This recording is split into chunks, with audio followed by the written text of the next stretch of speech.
we've got a good example here. We've got a little wood butterfly moth stuck inside against the window, trying to get out. Been there for a while, obviously.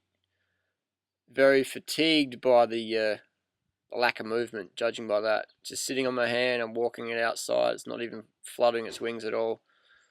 Very fatigued. If I was a predator, this moth would be an easy meal.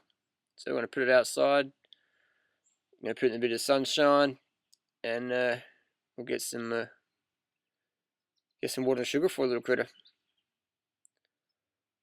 So still alive, just out of fuel. That's the moth. It's been inside for a day or two. It hasn't had any food or water inside. As soon as I put it outside, put it on next to some water. Maybe it's getting some nutrition from the leaf, I'm not too sure. But it's definitely taking in some water there because I can see its tongue in the droplets. And people say, calorie restriction is good for you. I'll tell you what, this moth's quite weak.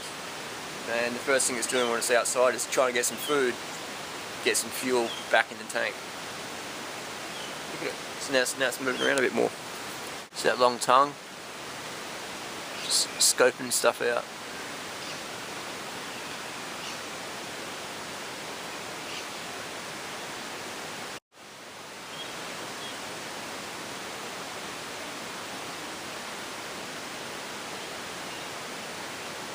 Here we go. Now it's got its tongue in the grape juice. It knows what time it is. You can see the head directly looking in the tablespoon of grape juice. Tongue is directly in there. It's having a little drink. Take it away. And notice the tongue starts looking for it again. And then boom, back in.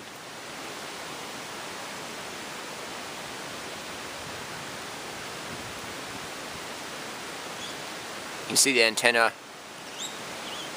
directly going in for the juice. And we'll take it away.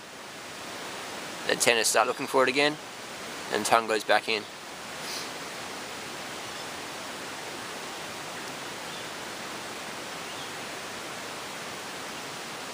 And this moth is going to keep eating until it's done. Here's a better angle. You can see the moth's upside down now, hanging under the leaf. Got the spoon next to it, and watch that tongue unravel. You see it there? And it's searching, searching, searching. Boom. Found the sugar. Amazingly long tongue for such a small critter. Imagine having the tongue the length of your body and having to curl it up.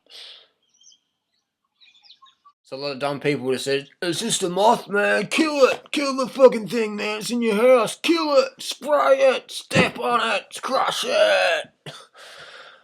I like to use every moment of every day to learn more about human physiology or biology, or how I can increase my energy levels naturally, or how I can help other people do that for themselves by sharing information with them. So I look at insects and bugs and nature all the time as a model. And that's why people say, well, Harley, you don't know if I'm dehydrated or carb. So I mean, if I can tell if a moth stuck in my house is undercarbed or dehydrated, and it's that big, and it weighs maybe 2 grams, and you're my size, and I can see you from, 500 meters away. If I can tell a moth's dehydrated or undercarbed, I sure as hell can tell if you're dehydrated and or undercarbed. Definitely. So there you go. I've proved it. I found the moth in the house. I can tell that moth is definitely out of energy, because when I picked it up, it didn't have enough strength to really fly away. It just let me take it. Took it outside, got some grape juice in a spoon, fed it up, and it drank a fair bit of the grape juice for a little moth. So there's this whole thing about, calorie restriction, calorie restriction. There's no calorie restriction in nature. You don't eat enough calories in nature, you get taken out. You got no energy, you can't fly away, you're done. You're eaten, finished. So my little moth friend proved the point. And then shortly after, I was watching it and just got some sun. It chilled out for a few minutes and then it flew away. It flew away, carved up, when before couldn't even jump out of my hand. Interesting stuff. Interesting stuff. So if you want answers, nature's a good model to follow.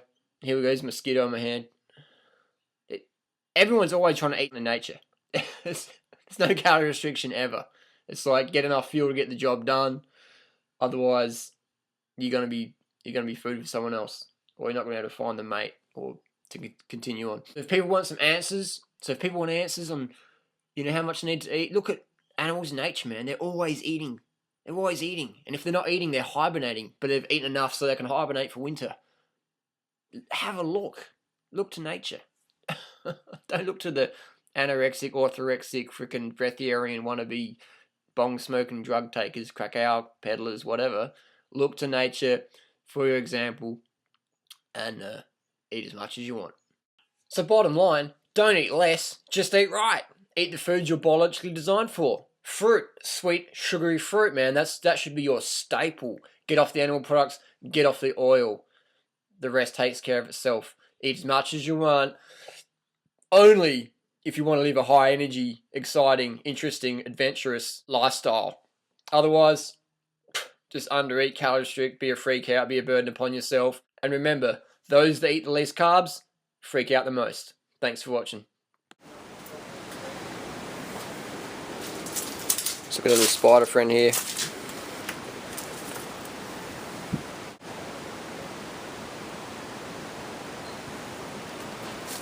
This guy's pretty harmless. Put it on the mulberry tree.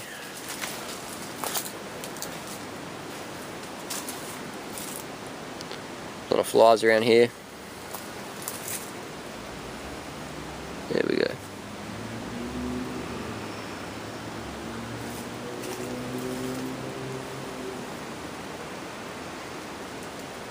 Home sweet home.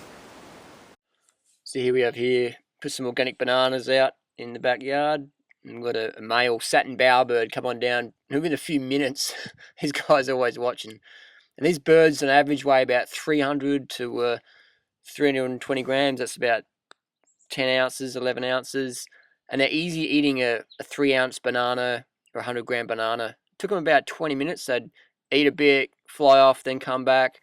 But they're eating an average of a third of their body weight in a meal.